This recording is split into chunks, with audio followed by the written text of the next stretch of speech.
اورثنا الکتاب الذین اصطفینا من عبادنا، پھر ہم نے وارث کر دیا اس کتاب کا اپنے بندوں میں سے ان کو کہ جن کو ہم نے مصطفیٰ کر لیا تھا، جن کو ہم نے چن لیا تھا۔ اس امت کے لیے یہ لفظ آ گیا۔ اچھا، اب یہاں پہ ایک اشکال پیدا ہو سکتا ہے کہ نبی تو اللہ نے چنے، امت کو کیسے چنا؟ مثلا ہم میں سے مجھے کیسے چنا، آپ کو کیسے چنا؟ تو مسلمانوں کے گھر پیدا ہونے میں ہمارا اختیار ہے یا اللہ کی پسند ہے؟ ہم سے پوچھتے تو ہم تو شاید امریکہ میں پیدا ہونا زیادہ پسند کرتے، تو اللہ نے ہمیں یہاں پیدا کیا ہے، تو یہ کس کا چناؤ ہے؟ یہ اللہ کا چناؤ ہے، اللہ کا فیصلہ ہے۔ تو اس امت میں پیدا کر کے اللہ نے ہمیں گویا منتخب کر لیا اپنے اس مشن کے لیے جو اس امت کے ذمہ لگا ہے۔ تو ثم اورثنا الکتاب، پھر وارث کر دیا ہم نے کتاب کا۔ اب نبی تو نہیں ہے، نبی تو کتاب دے کے چلے گئے، اب کتاب کا وارث کون ہے؟ آج دنیا میں اس کتاب کا وارث عیسائی ہیں، ہندو ہیں، یہودی ہیں۔ اس کتاب کے وارث جو ہے یہ امت ہے۔ الذین اصطفینا من عبادنا، جنہیں ہم نے اپنے بندوں میں سے چن لیا۔ فمنہم ظالم لنفسہ، ان میں سے وہ بھی ہیں جو اپنی جان پر ظلم کرنے والے ہیں، گناہگار مسلمان۔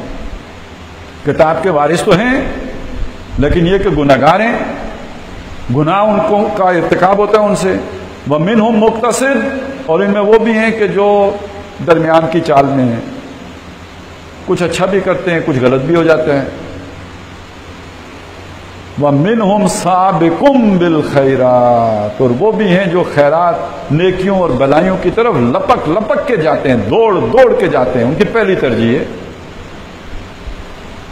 تو یہ تین گروہ بن گئے اس مصطفیٰ امت کے اندر۔ ایک وہ ہے جو آگے بڑھ بڑھ کے جانے والے، دوسرے ذرا ان کے جیسے ہم نے پڑھا تھا کہ ایک ہیں سابقون السابقون جو سبقت کرنے والے، اور دوسرے ہیں متبعین بے احسان جو ان کے پیچھے چلتے ہیں لیکن اتباع کرتے ہیں پوری شان کے ساتھ، پورے جو ہے وہ اطمینان کے ساتھ اور پوری طرح احسان کے درجے میں۔ تیسرے گناہگار بھی ہیں، اور یہ جو آگے بڑھنے والے ہیں باذن اللہ، اللہ کے حکم سے۔ ذالک هو الفضل الکبیر، یہ ہے جو سب سے بڑا فضل ہے۔ اس امت کے ہر فرد پہ یہ فضل ہے، گناہگار پر بھی ہے۔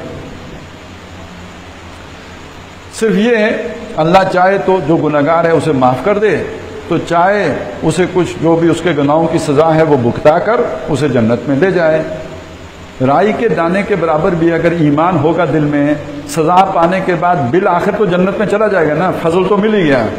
جو سب سے آخر میں جنت جائے گا، سب سے آخر میں، اس کو بھی جنت میں اتنی بڑی جگہ ملے گی، اب مجھے یاد نہیں رہا 7 گنا ہے یا 10 گنا ہے، اس زمین سے 10 گنا بڑا رقبہ ملے گا جو سب سے آخر میں جنت میں جائے گا۔ ذرا سوچئے، کوئی تصور کیجئے، کوئی خیال کا گھوڑا دوڑائیے، تو اس فضل میں سارے شامل ہو گئے یا نہیں ہو گئے؟